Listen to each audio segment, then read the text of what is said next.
Hello, family, and welcome to Thriving Couples by the Dindies, the place where we keep marriage real, fun, and fulfilling.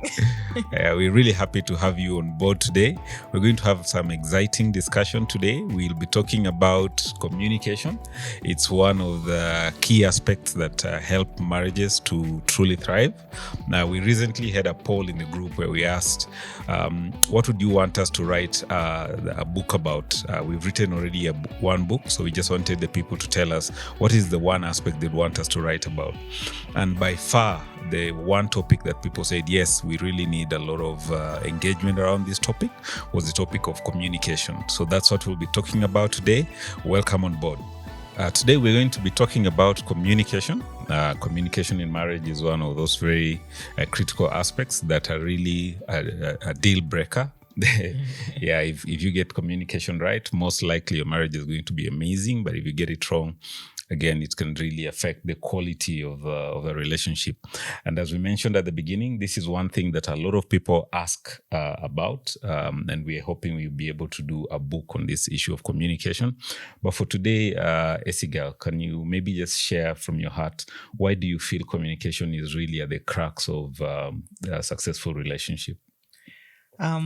Communication, of course, is a cornerstone. And this is because you cannot get to know what is in your partner's heart if you're not talking, if you're not hearing them, if they're not hearing you. And of course, communication means that there's one person who is talking and there's the other person who should be listening. And you have to listen right to be able to respond right. And really, even when it comes to conflict issues, many times the issues that arise are due to a misunderstanding.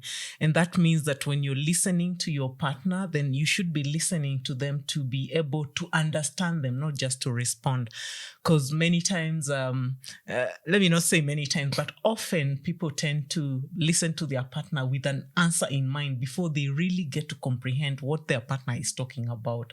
So it's very important to be quick to listen and slow to speak. And I think that's why we have one mouth and two ears. And sometimes we don't tend to realize the significance of listening.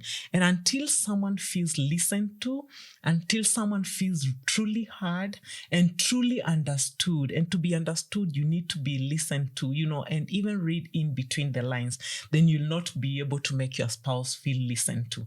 And so when it comes to the art of listening, of course, there is a component of having eye contact, because more than just hearing the words, it's good to hear the emotions. And you can't hear the emotions if then you're not looking at your partner, you're not seeing how they're breathing, you're not seeing, their countenance. So those things are very, very important. So I'd say without good communication, it's almost impossible to have a good marriage. Yeah. I like the point you're making about truly being present in the moment. We like to say it's good to be where your boots are. Meaning, if you're standing here with me, you should be truly, fully present. And a partner, if your partner is emotionally intelligent, they can tell very quickly if you're really interested in listening to them, if you're truly present or not. And I think many marital problems are based from the fact that people just don't feel heard, they don't feel understood. And misunderstandings are so common. Something that maybe would have been very small or is actually very small can be blown out of proportion. Sometimes you misheard someone. Sometimes you just didn't understand the context with which they were coming through. So having a very good communication framework and platform really helps a lot of marriages to thrive. And I love that idea of looking at it beyond just words that are spoken. We like to look at it as body language. And that is why when you're truly present, one of the concepts that I try to coach, especially the men, to think through is how to be students of your partner. Can you truly study your spouse to the level that you can hear what they're saying, even when they've said nothing? Because if you study your partner, you'd notice from their body language, there's something that they're saying. You'll notice from what they're doing. You'll notice from their tone, because sometimes the communication is layered. There is a meaning beneath what is actually being said. And for you to be able to do that effectively, you should truly be a student of your partner. The more you study your partner, the more you seek to understand. And that's why this aspect of the quality of questions we ask determine the quality of relationships that we have. If you're very good at asking the right questions, and this goes all the way to the very beginning. I one of the things I found very funny, when you ask people as they go out on dates, what is it that they're talking about? And many times the engagements are very superficial. You know, someone is asking, so what's your favorite color? You know, what kind of music do you like? Those are pickup lines. Yeah. And truly, this engagement at a very superficial level that does not truly allow you to get to know and understand your partner. So what if their favorite color is blue or yellow? But if you learn to ask the right questions that then give you a peek into the things that are truly dear to someone, what motivates them, what drives them, what are their deepest desires, what do they want to achieve in life, what is the very core of their identity, what are the things that are non-negotiables for them. If you are very good at communicating before, then when you get married, then you just carry on. So you're able to slowly build up so that you get to know your partner. And the more you know your partner, the better the quality of your communication. Wow, that's quite something. And I think we've really given some good attention to listening, which is very important. And like we say, there are 2 ears and 1 mouth. So if you give a lot of attention to listening, you're going to be able to also know how to speak. And of course, now speaking, to be listened to, you have to be speaking. And therefore, it's good to share the things that you want your partner to understand. Like you've already alluded to, at the beginning of the relationship, when you're just meeting, maybe you've seen this person, attracted to them long before you get married. Of course, you might want to know what is their favorite color. You might want to know what are their hobbies and all that. But then as the relationship progresses, as it deepens, as you start courting and now getting into marriage, you must deepen the relationship, like you've already said. But then it comes to a point that the closer you get to each other in a relationship, then the more likely you are to actually start having conflict. And so that means you're getting to a point of, you're getting comfortable with one another. You're no longer being too careful that you can't show your weaker side, that you can't show your your bad side, kind of what might be what you're not really proud of. And this means that you need to get comfortable enough to expose yourself, because you'll never have true intimacy because intimacy essentially means intimacy. So you will not be seen if you're not exposing yourself enough to be seen. And in marriage, this is the place, it's the right place that you should actually be safe, that you should actually feel comfortable. In courting, it's different. You give a little bit and see how it's handled, then you can give a little bit more. And so as you get seen, someone might respond in a way that you do not like. And therefore, it means we have to be more careful when we are irritated or when we feel discomfort in how our partner responds to our message. And what I have learned over time personally is that if, like women, we have hormones and we fluctuate through the month. There are times you're likely to be a little bit more irritated than other times. And those are the times to be extra cautious. Personally, I'm like, I don't think my mood is in its, best today. And those are the times I'm extra cautious about how I speak. Those are the times I tend to be slower in how I do things, because you're more likely to answer or respond very fast without thinking through things. So if something sounds off, it's kind of irritating, I have learned one thing: slow down. Like, just think about it again, and I will ask, did you mean this? Or if I heard you right, this is what you say. So just check with your partner to ensure that what you think you are hearing is what they are truly saying. And that will actually help you avoid misunderstanding. So those times you think you're moody, you've had a bad day at work, those are the times to be extra cautious with, about how you communicate, what you say, your tone of voice. Avoid sarcasm by all means, and ensure that you say what you mean and you're very sensitive to be very respectful. Absolutely. And I think you're talking more about the art of communication, some of the intricacies. How do we communicate in a way that we are best understood? Because sometimes we speak the way we want to speak, but I think the best way to speak is in the way we want to be heard. And so the more you study your partner, the more you know how their kind of responses and the language and tone that they understand best. Yeah. So sometimes it's crucial to speak that way. Speak in the way that your partner hears, not in the way that you like to talk. And as I said before, a lot of that comes from having a mindset of how best do I study my partner. But there's something I wanted to share as you're talking about listening, because I think human beings intricately, we are selfish by nature. So many times we want to talk, we want to be listened to more than we want to listen. But I think being able to train yourself, discipline yourself to be a great listener. In today's world, the people that are very good at listening actually stand out because our culture has encouraged us to always think about ourselves, me, myself, and I. We like to inherently selfish. Yes. That's how we are. we like to say if you're to take the blood of a modern Kenyan, they have the blood group that is called me positive. We're really obsessed with self, but the more you listen to others, the more you stop being obsessed about yourself. And when you train yourself to be more concerned about others, the better partner you become. The greatest partner in marriage actually are those partners who have moved out of an obsession with self, but have truly gotten into that realm where they're thinking about the other person and their contribution to the institution of marriage. So that ability to truly be a great listener will go a long way in building the quality of the relationship.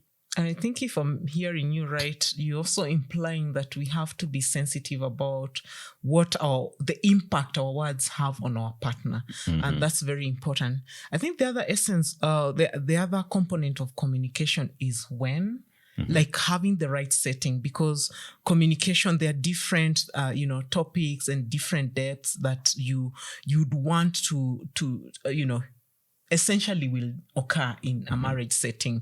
Some things are very intimate. Some topics, need a lot of privacy and a lot of attention. And so I would say, like, if you feel that it's something that is sensitive, it's also very important to have the right setting where you can truly focus on that topic. Let's say like issues to do with sexual intimacy that are really sensitive issues. Those are not things you would want to, like someone has just walked in the door and you just want to address that issue right there and then. Those are, you need a private space. You need someone that is relaxed. You need to ensure that you get their attention.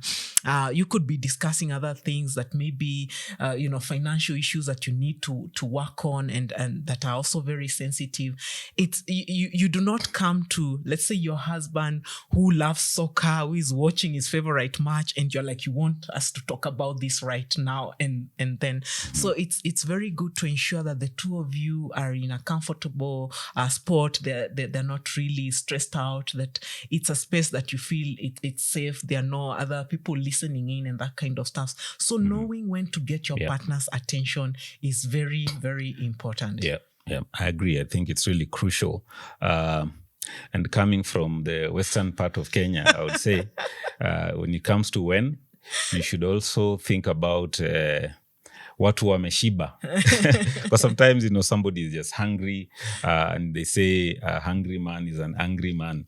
Yeah, so allow them to have their ugali and mboga and be nicely settled, fully satiated. Then some topics can come up, because sometimes you can just have misunderstanding because someone is struggling, the belly is rumbling, and you're also rumbling. Or So they're you so groggy at the end of a busy day. They're Yes. sleepy. They've Yes. been on call. They're just those. You can postpone some, some yes. topics. The yes. wisdom is in knowing when to talk. I want to give some practical examples from our own engagements about the things we've been talking about. For me, one of the times that I really felt listened to a few years ago, it was my birthday, and we went out. We usually like to do that on my birthday to a nice special place. And in my mind, I thought we were going to do a lot of what we usually do. There's a gift she likes to give me on my birthday. But there's something extra that she did that day. And she told me, Sigal said, for today, I just want to listen to you. I just want to understand you. I just want to hear the story of your life. And so from morning, she said, just talk to me from your earliest memory. What do you remember about yourself? I just want to hear. I just want to know. And so I said, everything? She was like, yeah, I'm here. I'm going to listen to you. And so I shared my life story literally from my earliest memory, and you were listening.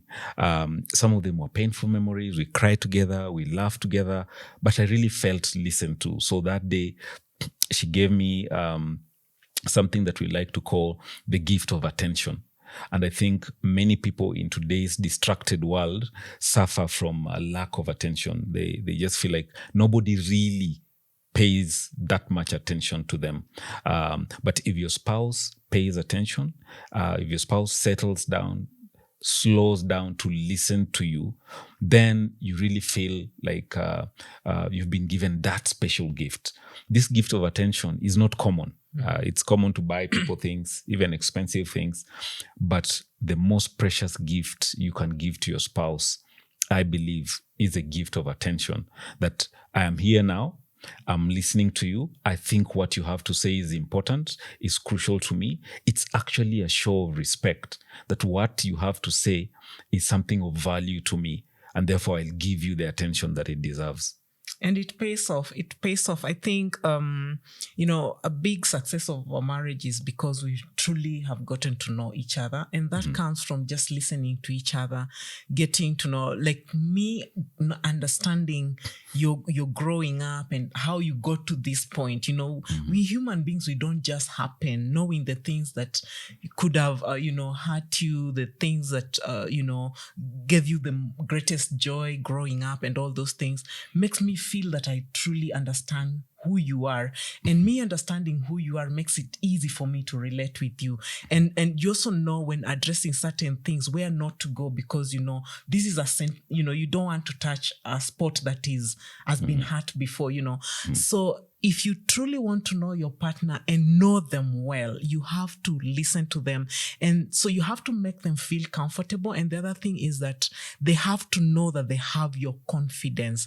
And that means that anything we share between each other, and that is truly intimate, that is truly sensitive, remains between us. It's not something to go out there, because I know sometimes ladies, especially when you're starting out, it's very easy to make mistakes because men don't open up as easily as women do. Of course, that's a very generalized statement. People are very different. It can vary even across the gender. But the thing is that if your man opens up to you against what is natural to him, and then he hears it from someone else, that's the end of that, you getting to know them. So it's really important to hold their confidence in utmost respect. It's sacred. And really, I tell you, when your man, and I believe even the other way around, they feel, especially for men, that I can truly confide in my wife whenever I am stressed, whenever I'm going, we celebrate together.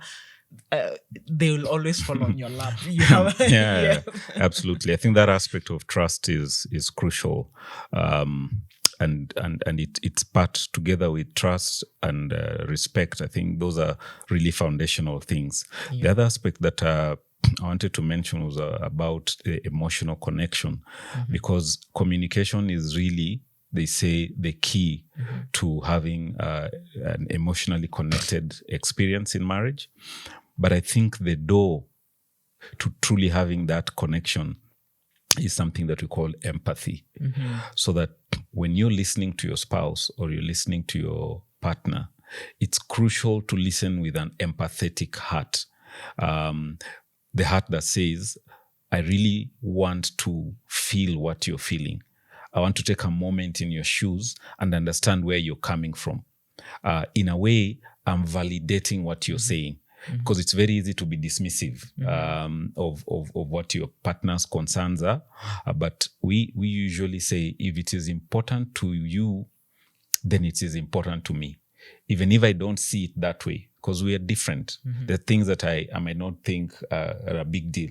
But to you, it's a big deal. And as long as it's important to your spouse, then it must be important to you. So when we listen with an empathetic heart, I truly want to understand. I want to take a mile in your shoes. And I'm listening to you with that mindset, that validation of, there's nothing that is too small. If you've raised it, then it must be important to me. That way, so your spouse starts to feel that, yes, what I have to say matters. What I'm communicating is important to you as it is important to me. That way you start building emotional connection. And really, emotional connection is that deep bond that takes a relationship from just being average to the relationship truly being great. Yeah. And many times you realize that when you listen to each other, you do not need to offer any solutions unless your partner asks for it. So just listen to them. And I have learned to ask, do you want to hear me? You want to hear what I think about this? Or, do not offer solution unless it's been asked for. Sometimes your partner just wants you to listen to them. I mean, if they've had a rough day at work, you may not have any solution. But just listening in itself is therapy. So just listen. True. The other aspect that I think is crucial is our ability to look at every effort at communication as a bid for connection. Because sometimes the gentleman will get at home and the wife asks, so how was your day? And you say, it was okay. And that's it. Oh, no. It's like you're shutting down. It's good to realize when somebody asks you that, that's not really what they're interested in.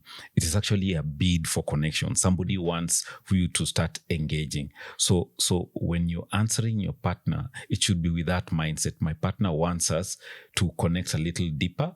And so it's like a game of volleyball or tennis. So when somebody throws a ball at you, you need to throw it back.